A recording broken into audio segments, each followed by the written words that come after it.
नमस्कार, आदाब, सत श्री अकाल। My self Amar sir, education at the rate Amar sir. आप कभी भी एजुकेशन से रिलेटेड प्रॉब्लम हो, ओपन स्कूलिंग से रिलेटेड प्रॉब्लम हो, एनआईओएस से रिलेटेड प्रॉब्लम हो, एनआईओएस के बारे में सोचना चाह रहे हो, national institute of open schooling से रिलेटेड प्रॉब्लम है, आप मेरे वीडियो को एक्सप्लोर करो। 700 प्लस वीडियोस अवेलेबल है, हर टॉपिक के ऊपर अवेलेबल है, हर सब्जेक्ट पे अवेलेबल है। बहुत सारा कंटेंट है जो आपको चाहिए होगा, उस पर नंबर लिखे हैं, व्हाट्सएप पर जाओ, मैसेज करो, हम लोग आपकी मदद करेंगे। इमीडिएटली इफेक्ट से जो भी पॉसिबल होगा वो आपकी मदद मिल जाएगी। देखिए, आपकी एक सर्टेन एज हो गई है, आप एजुकेशन को वापस रिस्टोर करना चाहते हो, आपकी एक ऐसी सिचुएशन में है जहां आप जॉब कर रहे हो, पढ़ाई रेगुलर नहीं कर सकते, उस कंडीशन में national institute of open schooling बीच में आता है, ओपन स्कूलिंग बीच में आता है और आपकी पूरी मदद कर सकता है। तो ये दोनों ही रास्ते आपके लिए आके आपकी मदद करेगा और हम लोग आपको मदद करने को तैयार है। आज का टॉपिक है हॉल टिकट थियरी एग्जाम अक्टूबर नवंबर के लिए कब रिलीज होगा, ये एक क्वेश्चन रहेगा। इस बार सेंटर बहुत सारे डिसाइड हो गए, उसके ऊपर लेटेस्ट अपडेट क्या वो आपको हम बताने जा रहे हैं।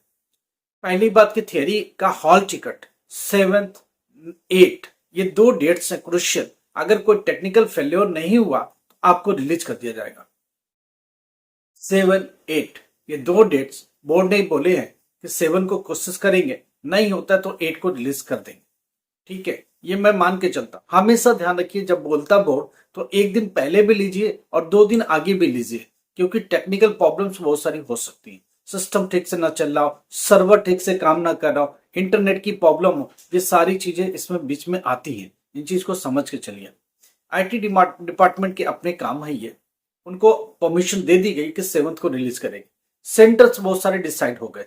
दिल्ली में मैक्सिमम सेंटर्स गवर्नमेंट स्कूल्स में डाल दिए गए, प्राइवेट स्कूल्स को से थोड़ी दूरी बना ली गई है, नहीं के बराबर प्राइवेट स्कूल डाला गया।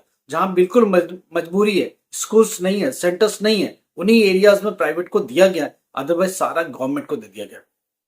बाकी जगह भी यही कहानी चल रही है। केंद्रीय विद्यालय को ठप पर रखा गया, सारे केंद्रीय विद्यालय को ऑक्युपाई कर लिया गया एग्जामिनेशन सेंटर के लिए। अक्टूबर नवंबर 2025 के एनआईएस एग्जाम के लिए थियरी एग्जाम, जिस एरिया में केंद्रीय विद्यालय ज्यादा है वहां केबी ही सेंटर है और कोई प्राइवेट स्कूल सेंटर बनेगा नहीं। अगर केबी नहीं है तभी जाकर के गवर्नमेंट स्कूल को भी बना रहे हैं, गवर्नमेंट डिग्री कॉलेजेस को बना चुके हैं। जो खबर हम तक आ रही है उसमें यही है कि 90% स्कूल गवर्नमेंट लिए गए हैं और 90% स्कूल जिसमें केबी है, नवोदय है और डिग्री कॉलेजेस हैं और गवर्नमेंट कॉलेजेस है, इंजीनियरिंग कॉलेज है, वो सब सेंटर बनाए जा रहे। नए सेंटर होंगे वो भी बनाए जाएंगे। इसका मतलब ये हुआ कि आपकी जो मदद हो पाती थी उसमें पॉसिबल अब नहीं है। 90% पॉसिबिलिटी खत्म हो गई है। तो आप इन चीज को समझ के चलो, सिस्टम को समझ के चलो और अपने हिसाब से जो बेहतर हो सकेगा वो करने की कोशिश करो। देखिए, हमारा काम है अवेयर करना। जो जानकारी हम तक आती है वो आप तक इंफॉर्मेशन दे दी जाए ताकि आप अलर्ट हो जाओ, ताकि आप उसके हिसाब से अपना अरेंजमेंट करके चलो। इसलिए हम लोग आपको अवेयर करते चलते हैं। एक स्टूडेंट ये पूछ रहा कि क्या गवर्नमेंट स्कूल में कुछ प्रावधान होता है क्या?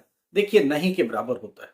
अगर बहुत ही रूरल एरिया में है, अगर वहां का स्कूल सपोर्टिव है तभी आपको कुछ मदद मिलेगी, अदरवाइज नहीं के बराबर है।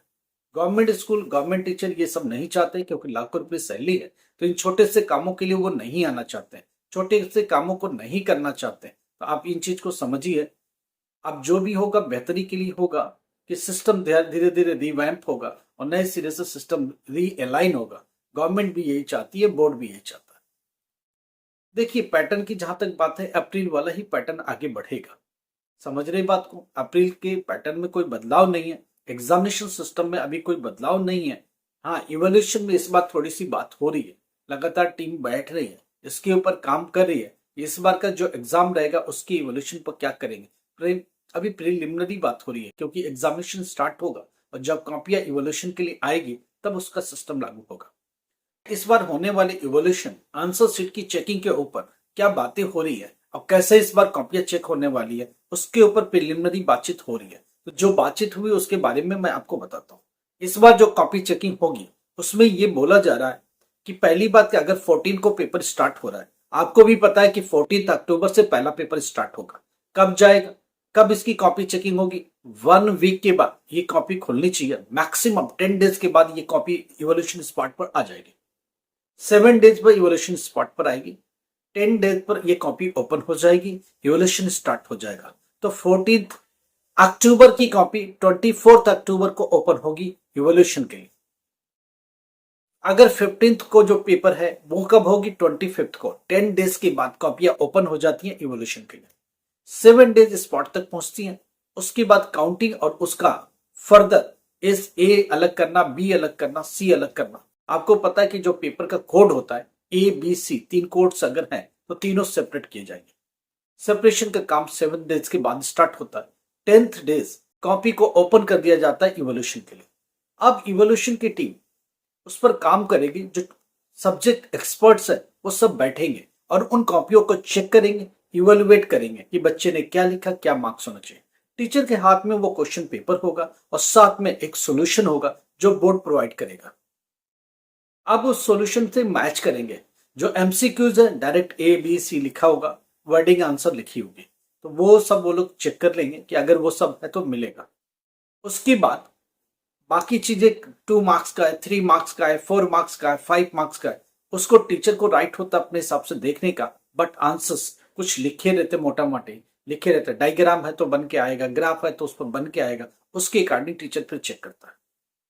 कुछ आंसर्स है तो उसके मोटा मोटी आंसर्स रहते हैं, ठीक है। उससे टीचर मिलाने की कोशिश करता है, समझने की कोशिश करता है, उसको कितना एक्सपेंड कर सकता है ये टीचर के अपने विवेक पर है, अपने दिमाग पर है, अपने ब्रेन पर है। तो उसके हिसाब से वो अपने सब्जेक्ट एक्सपर्टीज के हिसाब से, जो उसके पास एक्सपर्टीज है उसके हिसाब से लेकर के वो आगे चले। टीचर अगर मगर आपको ध्यान रखना है 2 मार्क्स के क्वेश्चन, अगर 1 मार्क्स का क्वेश्चन जनरल रिटन का होता तो 1 लाइन में फिनिश करिए। 2 मार्क्स का है तो कम से कम 1 पेज तो लिखिए। 3 मार्क्स है तो कम से कम 2 पेज तो जरूर लिखिए, उतने वर्ड का आंसर होना चाहिए। एक्सेप्ट साइंस के सब्जेक्ट, साइंस में इसका कोई लेना देना नहीं है। अगर न्यूमेरिकल है तो सॉल्व कर जहां हो जाता है वहीं छोड़ दीजिए, चाहे वो 4 लाइन में खत्म हो जाए।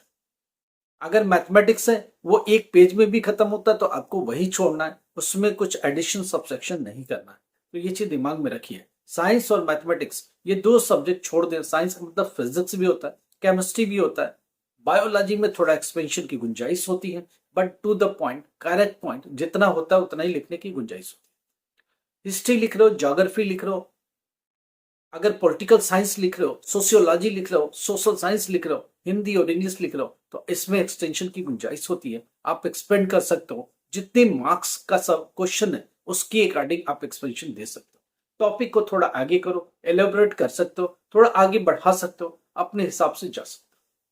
डिपेंड करता है। 1 मार्क्स का क्वेश्चन है 1 लाइन में फिनिश करिए, 2 मार्क्स का क्वेश्चन है 1 पेज में फिनिश करिए, 3 मार्क्स का क्वेश्चन है 2 पेज में फिनिश करिए, 5 मार्क्स का क्वेश्चन है 3 पेजेस में फिनिश करिए। तो क्या करना है, कैसे करना है, कितना करना है, वो एग्जामिनेशन और मार्क्स के हिसाब से जरूर हो जाए। तो इवोल्यूशन में ये सारी बातें हो गई हैं कि जो इवोल्यूशन का पैटर्न है वो क्या रहने वाला है। हाँ, बोर्ड इस बार फिर कोशिश कर रहा है कि बच्चे छूट ना जाए और सीबीएसई के पैटर्न को फॉलो किया जाए। सीबीएसई के पैटर्न में क्या होता है कि मैक्सिमम क्वेश्चंस के आंसर्स अगर आपने किए हुए हैं तो मैक्सिमम मार्क्स देने की कोशिश करता है, मार्क्स कटता नहीं है। 5 मार्क्स का क्वेश्चन है तो 4+ देने की हमेशा कोशिश रहेगी। अगर अच्छे से आपने अटेम्प्ट किया है तो अच्छा किया है तो 5 के 5 भी मिलते हैं। सीबीएसई में उसी की पैटर्न को फॉलो करने के लिए कोशिश एनालाइज कर रही है। पहले एवरेज मार्किंग होती थी, अभी बोर्ड के ऊपर भी प्रेशर है, बोर्ड को भी समझ में आ गया कि मार्क्स देना ही पड़ेगा। अब बोर्ड इसके ऊपर अच्छे से काम कर रहा है। इस बार भी वही रहने वाला है। अगर आपने पूरे मार्क्स के लिए जितने वर्ड में आंसर है अगर आपने दिए, करेक्ट आंसर दिए, एक्यूरेट आंसर दिए और जितने वर्ड में चाहिए, 2 मार्क्स के अकॉर्डिंग, 3 मार्क्स के अकॉर्डिंग, 4 मार्क्स के अकॉर्डिंग, 5 मार्क्स के अकॉर्डिंग, तो आपको मार्क्स मिलेगा। तो मार्क्स और एग्जामिनेशन इसके ऊपर पूरा फुल फोकस कर रहे हैं हम लोग कि बच्चे जो मार्क्स से रह जाते हैं, जिनको परसेंटेज अच्छा चाहिए और जिनको लिख के पास होने के भी लाले पड़े हैं, तो वो क्या करे कि ज्यादा मार्क्स पाए। इसके ऊपर लगातार हम लोग बात करते रहे। उसी कड़ी में इस बार ये बात कर रहे हैं।